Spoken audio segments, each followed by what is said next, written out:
Hey guys, Dean here. The End is a spectacular dimension. There's end cities, floating islands, and the ultimate boss, the Ender Dragon. But with the 1.16.5 Nether update, it feels as though the End has been left behind, yet it has so much more potential. Well, with this, today we'll be focusing upon 10 Minecraft mods that make the End dimension beautiful by overhauling it for a much needed facelift. Let's begin. Number 10, DragonLoot. This mod focuses around adding different craftables based upon loot from the Ender Dragon fight. Once you defeat the Ender Dragon, you will now receive new dragon scales as a drop, which can then be used to craft a new set of armor and an unbreakable anvil block. Using a singular scale paired with a netherite piece of armor corresponding to the dragon armor piece that you want, you can craft each piece to eventually acquire a full set which has great durability and defense stats. The anvil works the same as a standard anvil, although it doesn't have a level cap and it never breaks, meaning you'll never be asked for more than 30 levels of experience when using it. This mod is similar in regard to the dragon experience in Ice and Fire, although it focuses on upgrading vanilla and the fight related to it. Number 9, AdventureZ.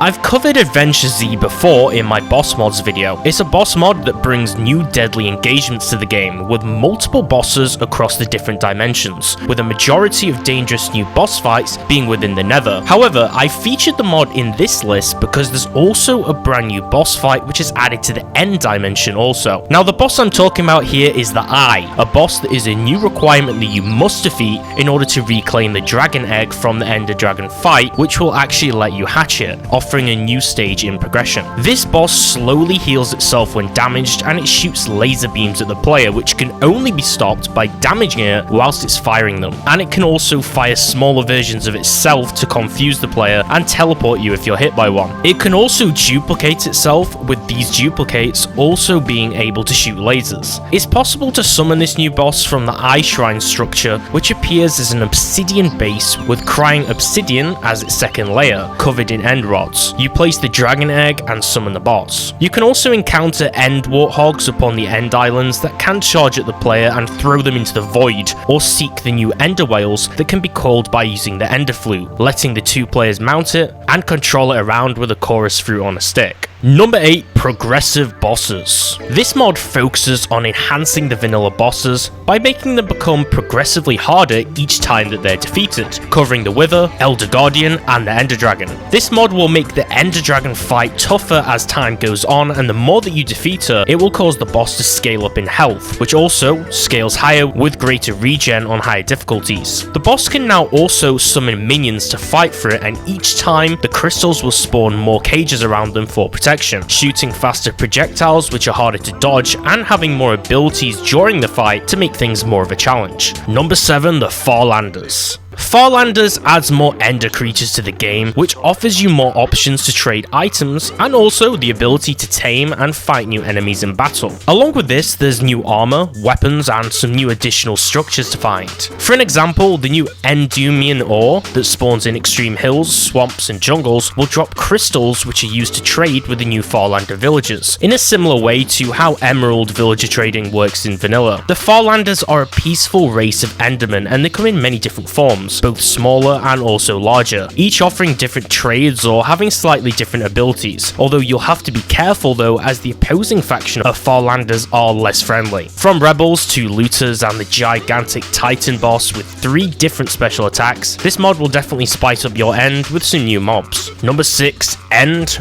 Reborn. This simple mod has the singular goal of decorating the End dimension for a whole new experience. This mod adds some upgrades to the Enderman, and it improves the story path of the player through new aspects of the game being added, from new tools to decorative blocks. There are new crops that will now drop ender pearls, making the search for ender pearls when farming them far less time consuming and easier. There's also a vast selection of brand new advancements added onto the End dimension's achievement tree, which offers you more goals to accomplish throughout the path there. The new armor set looks really attractive, and the new weapons like the main sword are extremely powerful, look great, and have special abilities, like the sword's right click one that lets you teleport like with an ender pearl. Number 5, the Desertic End.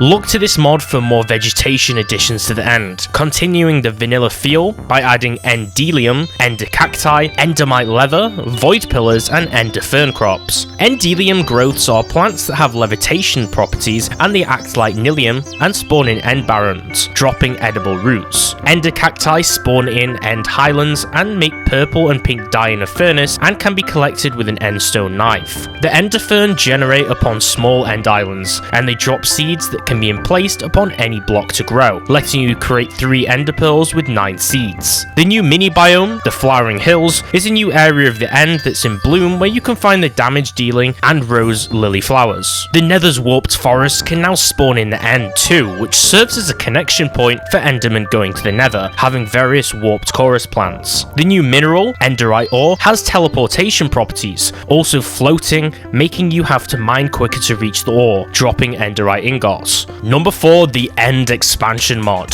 This mod pairs well with the Betterend mod and it adds a range of new content, mainly the new mobs added to the end, which include warped ones, ender warriors and classic ender warriors, ender knights, warp watchers, endstone mites, shulker crabs and knights, and the ender captain. The warped forests also have warped rooters, followers, fungi creatures and warped endermen. There's also a range of new end blocks that spawn throughout the dimension. The new structures include rare purple towers, uncommon ender warrior huts, legendary end knight huts, rare ender captain ships, and uncommon ender villager houses, all rarities which are based upon their spawning frequencies. The purple skyscrapers in end cities and rare end dungeons are also remastered in this mod. Combining netherite tools with ender gems in a smithing table will upgrade them to ender tools and gear. Number 3, the Outer End. The Outer End brings new biomes, structures, and mobs to the end dimension. There's 2 new biomes. The Azure Forest, which is a blue, life-filled oasis filled with giant flowers and spectra flies, and the Crystal Crag, which is a barren landscape of stone made of arches and crystals that slowly grow over time. The new end tower structures have multiple levels and will eventually contain a top-level boss, housing underground labyrinths beneath them that house a lot of loot and challenges. The catacombs consist of an opening staircase and maze, and can yield great looting potential also. There's a ton of mobs too, some ambient, some neutral, and some hostile. These are the Spectrafly, Purple Golem, Himmelite, Entombed, Stalker, and Chorus Squid mobs. Number 2,